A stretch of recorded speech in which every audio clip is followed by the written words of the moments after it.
예, 5-4. 5가 다시 4번입니다. 4번인데, 오늘은 민수기 공부입니다. 민수기 공부. 우리는 지금 성경이 읽어지는 책을 중심으로 해서 성경 내용을 지금 강의하고 있습니다. 이제 출애굽기가 끝나는 지점, 출애굽기 지난주에 끝나는 지점이 어디냐면 시내산입니다. 시내산. 시내산에서 이스라엘 백성은 율법을 받고 또 율법에 따라 하나님의 백성의 삶을 살겠다는 다짐을 갖고 하나님과 언약을 맺습니다. 그리고 하나님이 임재하시도록 성막을 만들어 봉헌했습니다. 레위기는 시내산에서 받은 율법에 대한 내용입니다. 시내산에서 10계명을 비롯한 율법을 받았고 나머지 제사와 관련된 부분은 모세가 성막 앞에서 받은 것으로 이해됩니다. 자, 출애굽에서 이제 2달이 걸려서 시내산까지 갔고 시내산에서 11개월을 머물렀습니다. 이제 시내산에서 할 일을 다 했습니다.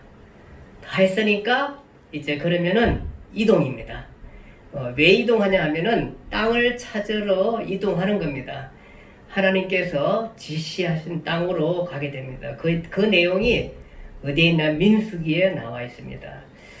자, 우리가 이제 출애굽기는 시내산입니다. 제일 중요한 게 시내산에서 이제 율법을 이제 받고 이렇게 했는데요.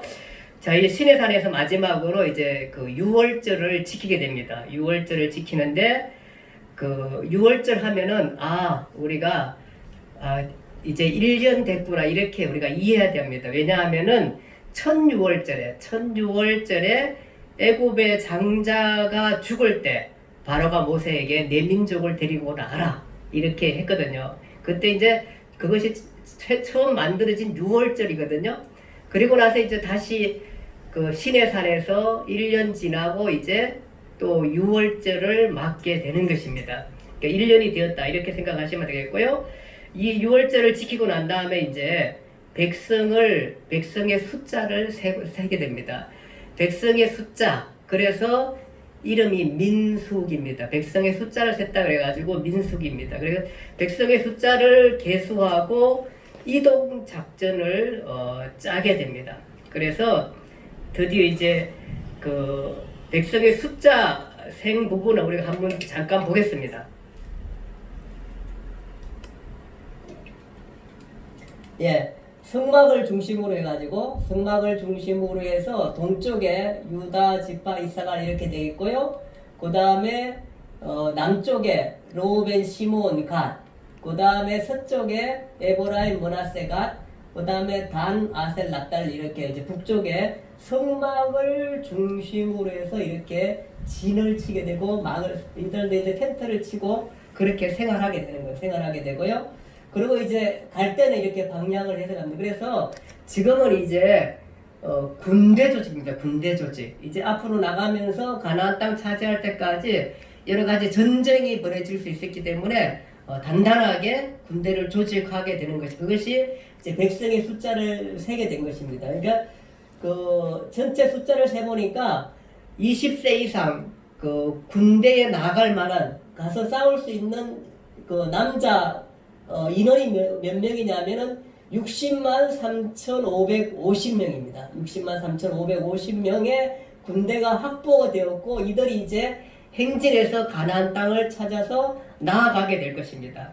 자, 행진 이제 나가는 거 보면은 계속해서 좀 차트를 좀 볼게요. 그러면은 제2년 2월 20일 그러니까 1년 1월 15일 날 이들이 출애굽을 했습니다. 2년 2월 15일이니까 1년 한 달 5일에 비로소 이제 출발하게 됩니다. 그렇게 해서 목적지가 어디냐면 가데스 바네아라는 것입니다. 그것을 출발하게 되는데 그 출발의 행진 순서가 성경에는 잘 나와 있어요. 그것을 우리가 한번 살펴보기로 했습니다. 그 행진 순서는 이렇게 되어 있습니다.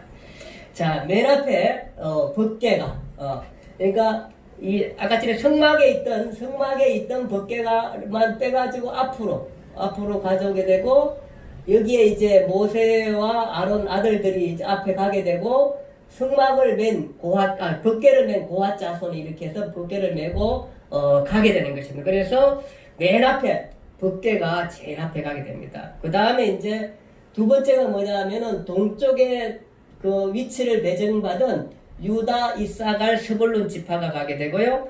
그 다음에 이제 세 번째는 그 성막의 기구, 성막을, 그러니까 그 외부 뭐 텐트라든지 이런 그 등막을 치는 기구들을 가지고 가는 사람들이, 게르손, 머라리 자손들이 가게 되고요. 그 다음에 두 번째는, 이제 네 번째는 남쪽에 있었던 로벤, 시몬, 갓, 이들이 가게 되고, 그 다음에 이제 여기 안에 성막 안에 있는 각 여러 가지 기구들 있잖아요. 뭐 등잔이라든지 여러 가지 이렇게 필요한 기구들을 고핫 자손들이 메고 또 가게 됩니다. 그 다음에 이제 그 서쪽에 에브라임 지파 중심으로 해서 머나세, 베냐민, 단 지파 이렇게 해가지고 이제 행진을 해서 가나안 땅을 향해서 이렇게 가는 모습을 우리가 보게 되는 것입니다. 자, 어디를 향해서 가고 있나 하면은 가데스 바네아입니다. 가데스 바네아 잠깐 볼게요. 어디냐 하면은 이렇게 해서 시내산에서 출발해 가지고 가는 곳이 이쪽에 가데스 바네아입니다. 가나안 땅이 이쪽이죠. 자, 여기 바로 밑에 지점에 가데스 바네아, 바란 광야에 있는 가데스 바네아를 향해서 가고 있는 것입니다.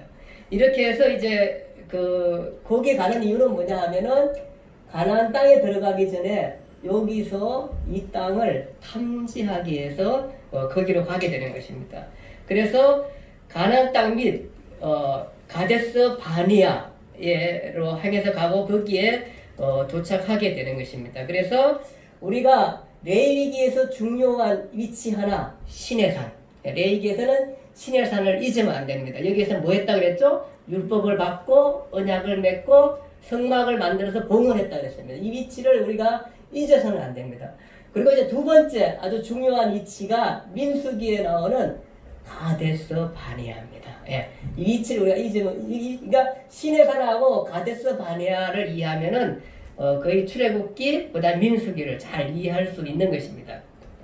자, 이렇게 해서 이제 가데스 바네아를 가가지고 거기에 도착하게 됩니다. 도착해서는 자, 그럼 가데스 바네아가 왜 중요하냐? 왜 거기가 그렇게 중요한 지점인가요? 그 부분은 이제 우리 민수기에 너무 잘 나와 있습니다. 여기에서 뭐 하냐면은 가나안 땅을 탐지하기 위해서 정탐꾼을 보내게 됩니다. 그 가가지고 정탐꾼 이제 각 12지파 중에 한 명씩 뽑아가지고, 그러니까 12명을 여기에 정탐하러 보냅니다. 그 정탐할 내용은 뭐냐 하면은 그 땅 거민이 강한지 약한지 그거 보겠죠? 그 다음에 정말 땅이 좋은지 나쁜지, 그 다음에 성읍이 진영인지, 그러니까 진지 군대가 있는 중에 산성인지 이런 것도 보게 되고, 토지가 비옥한지 마른지, 나무가 있는지 없는지, 그렇게 이런 것들을 파악하도록 가서 이제 12명을 보내게 됩니다. 그리고 정말 그곳에서 가져올 수 있는 것들이 가져오라. 실과 같은 것들이 있으면 가져오라. 이렇게 해서 그 땅을 탐지하게 됩니다. 그래서 12명이 탐지를 하러 갔는데 며칠을 하게 되냐면은 40일 동안, 우리 아시죠? 40일 동안 그 땅을 탐지하게 됩니다. 그래서 이제 12명이 그 땅을 가가지고 정말 몰래 가서 땅을 탐지하고 와가지고 드디어 이제 40일이 되어서 와서 보고를 하게 됩니다. 보고 내용이 이렇습니다. 에스골 골짜기에서 과일을 메고 왔습니다. 그리고 그 땅은 정말로 과연 즙과 꿀이 흐르는 땅입니다. 이렇게 말합니다. 그 과일이 포도송이를 메는데 막 너무 큰지 이렇게 어깨에 두 사람이 메고 그렇게 왔습니다. 그런데 이제 또 반응이 뭐냐면, 그런데 그 땅 그 주민은 강하고 성읍은 견고하고 또 견고하고 힘이 크고, 또 거기에는 안악 자손이라는 장대한 거인 자손도 있었다. 이렇게 보고를 하게 됩니다. 자, 이렇게 보고가 난 다음에 이제 정탐꾼들이 이제 마지막 소견을 얘기합니다. 요수와 갈렙은 이렇게 말합니다. 우리가 올라가자. 저들은 우리의 박이다. 이렇게 말하고 나머지 10명은 뭐라 그러냐면은 거기에 네피림 후손인 아낙 자손의 거인들이 있다. 우리는 스스로 보기에도 메뚜기 같다. 그러기에 그들이 보기에도 그럴 것이다. 우리는 가도 백전백패할 것이다. 물론 백전백패 그런 얘기는 했죠. 우리는 가능성이 없다. 이렇게 말하게 됩니다. 자, 이렇게 해서 막 사람들이 웅성웅성하고 그런 가운데 국민들이 드디어 이제 그 내용을 듣고는 종합해서 평가하는 내용이 이렇습니다. 올라가지 말자. 우리가 오히려 애국 땅에서 죽었거나 강야에서 죽었으면 옳수 좋았을 것이다. 우리를 이렇게 데리고 와서 칼 앞에 쓰러지게 하느냐, 우리 처자를 다 사로잡히게 하느냐, 애국으로 돌아가자. 막 이런 반응들이 일어나고 반란들이 일어나게 되고 막 이제 혼란이 일어나게 되는 것입니다. 답답하죠. 여호수아와 갈렙이 옷을 찢고 이렇게 말합니다. 그 땅은 심히 아름다운 땅이라 여호와를 거역하지 말자. 여호와께서 기뻐하시면 우리를 그 땅으로 인도하시고 우리에게 주시리라. 이는 과연 젖과 꿀이 흐르는 땅이니라. 그들은 우리의 먹이라. 그들의 보호자는 그들에게서 떠났고 여호와는 우리와 함께 하시니라. 이렇게 하면서 올라가자 이렇게 얘기하니까 회중들이 그 혼돈 가운데 오히려 돌아서서 여호수아와 갈렙을 돌로 치려 하는 것입니다. 이들은 결국은 메뚜기 컴플렉스에 빠져가지고 그걸 극복하지 못하고 사실 중단하게 됩니다. 사실 노예 컴플렉스입니다. 자, 이렇게 되자 하나님이 여호수아 갈렙을 치료한 하나님이 반응을 합니다. 민수기 14장 12절에 이렇게 말씀합니다. 전염병으로 그들을 멸하고 그들보다 크고 강한 나라를 만들겠다. 하나님이 화가 나셨습니다. 그래서 이때까지 아브라함에게 약속한 그 모든 판을 뒤집겠다는 것입니다. 아브라함과 언약한 이 백성과 언약을 뒤집고 다시 어떻든 간에 내가 다시 만들어가지고 어쨌든 간에 그보다 강한 나라를 만들겠다. 뭐 이런 생각을 해서 화가 나셨습니다. 그러니까 모세가 하나님께 기도합니다. 하나님 제발요. 용서하소서. 이렇게 어렵고 여기까지 왔는데 홍해를 건너고 불기둥 구름기둥으로 인도하셨는데 결국 다 우리가 죽었다 이러면은 우리도 우리지만 하나님께서 하신 이 모든 계획, 하나님 명예가 뭐가 됩니까? 하나님 용서하소서라고 하나님께 기도하게 됩니다. 그래서 하나님께서는 저들을 다 죽이지 않습니다. 그런데 하나님은 이렇게 그 결론을 짓습니다. 뭐냐면은 하나님의 결심입니다. 40일 탐지한 것을 1년으로 계산해서 저들은 그냥 여기 강야에서 아무리 생각해도 저들이 저런 마음 가지고 가나안 땅 정령하기는 어렵겠다. 그래서 저들은 그냥 강야 생활하다가 내가 사실 전염병으로 죽이려고 그랬는데 그렇지 않고 그냥 강야 생활하다가 자연사에서 죽게 하겠다. 그래서 1년을 해서 강야에서 그냥 살다 죽게 하겠다. 자연적으로 강야에 살다가 죽게 하겠다는 것입니다. 그리고 그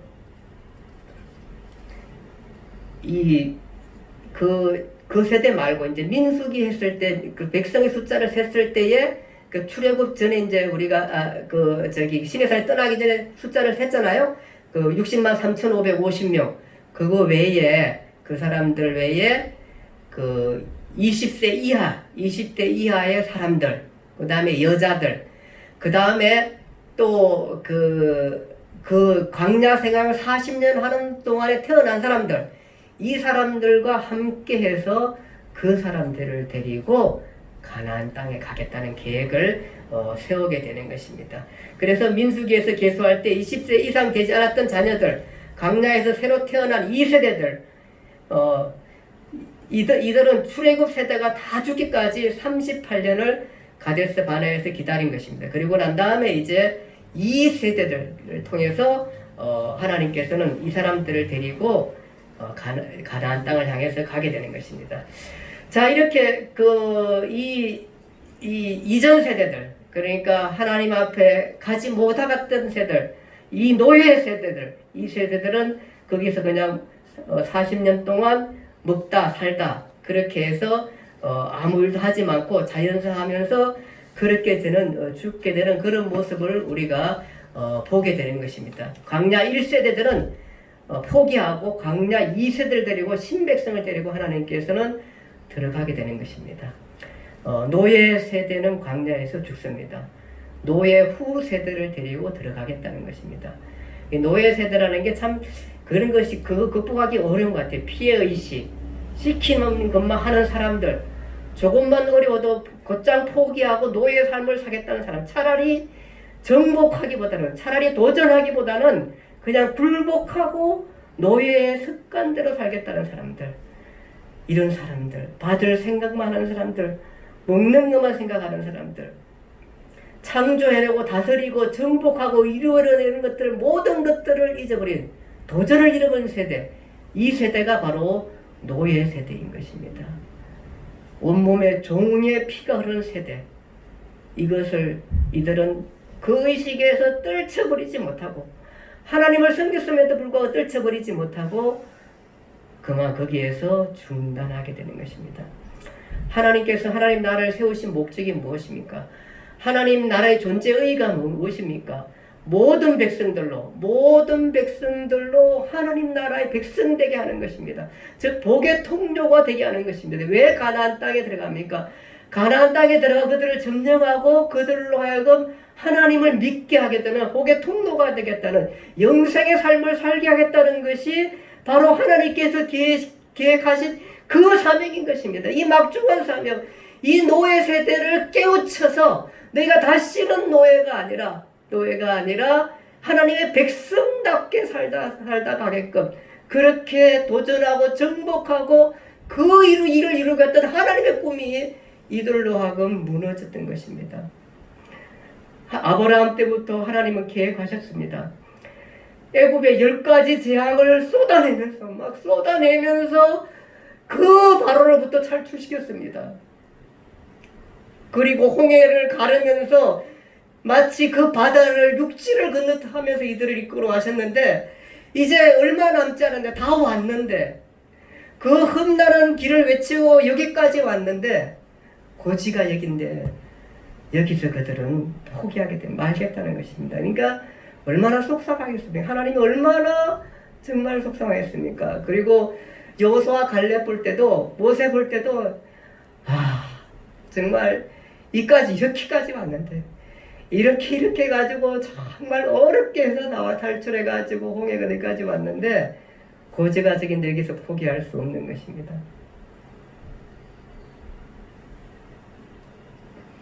저희들은 광야에서 먹다 살다 그냥 자연사하면서 죽게 되는 것입니다. 하나님은 그리스도인에게 그렇게 살기를 원하지 않습니다. 여자 일생을 쓴 프랑스 작가 목파상이라는 사람이 있습니다. 그는 원래 신학교에 들어갔다가 사실은 퇴학당한 청년입니다. 그는 신앙과 결별하고 자기가 인생의 주인이 되겠다고 해서 결심하고 뛰쳐나갔습니다. 그리고 그는 문학의 뜻을 두고 정진하여 정말로 10년 만에 유명한 작가가 되었습니다. 돈을 많이 모았습니다. 얼마나 많이 모았는지 1800년대 말에 지중해에 요트를 가지고 있었고, 노르망디에 대저택을 가지고 있고, 파리에는 호화 아파트를 갖고 있습니다. 쉴 새 없이 애인을 바꿔가며 살았습니다. 비평가들은 그에게 찬사를 보냈고 군중들을 그를 흠모했고, 그의 은행에는 쓸 수 있는 여유로운 돈이 항상 넉넉했습니다. 모자란 것이 없었습니다. 그러나 그는 안질병과 불면증에 시달리기 시작했습니다. 1892년 1월 1일 새가 밝았지만 그는 인생의 의미를 찾지 못하고 자살하게 됩니다. 다행히 목을찌로 자살을 기도했지만 살아났습니다. 그렇지만 간신히 목숨을 구했지만 정신에 파탄이 나서 그는 정신병동에서 몇 달을 알 수 없는 소리로 부르짖으면서 절규하다가 43세의 젊은 나이의 일기로 세상을 떠나게 됩니다. 그의 묘비에는, 무덤 묘비에는 이렇게 적혀 있습니다. 사람들은 그의 말년에 자주 외치는 삶의 독백을 그의 묘비에 기록하고 있습니다. 나는 모든 것을 소유하고자 했지만 결국은 아무것도 가지 못했다. 이렇게 기록했습니다. 그는 부자의 꿈을 이룬 것 같았으나 실상은 처절하고 가난한 인생을 살게 된 것 같습니다. 이스라엘 백성들 정말 그 많은 고난 통해서 노예 삶을 탈출하고 정말 좀만 더 강하고 좀 더 의지를 갖고 좀 더 도전 정신을 갖고 일을 했으면은 그랬으면 가나안 땅을 점령에 들어갔을 텐데 여기서 포기하고 먹다 살다 죽음의 인생을 살게 됩니다. 그렇게 인생을 마지막을 마치게 된 것이 가데스 바네아입니다. 물론 그 땅이 오아시스가 있어가지고 40년 동안 그들은 살 수가 있었습니다.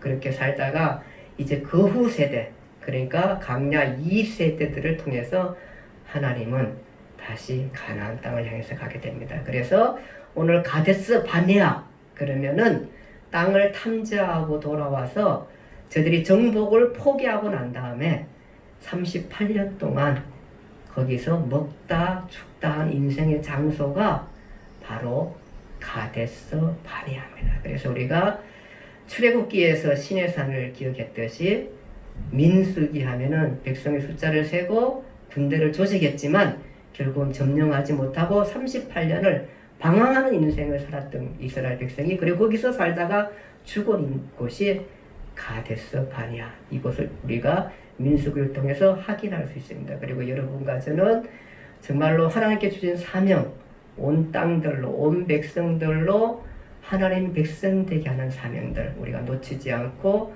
믿음으로 받아들이고 또 이렇게 이들의 삶을 생각해 보면서 우리의 교훈을 다시 다짐하면서 하나님 나라를 전파하는 그런 삶을 여러분과 제가 살기를 간절히 바랍니다. 기도하겠습니다.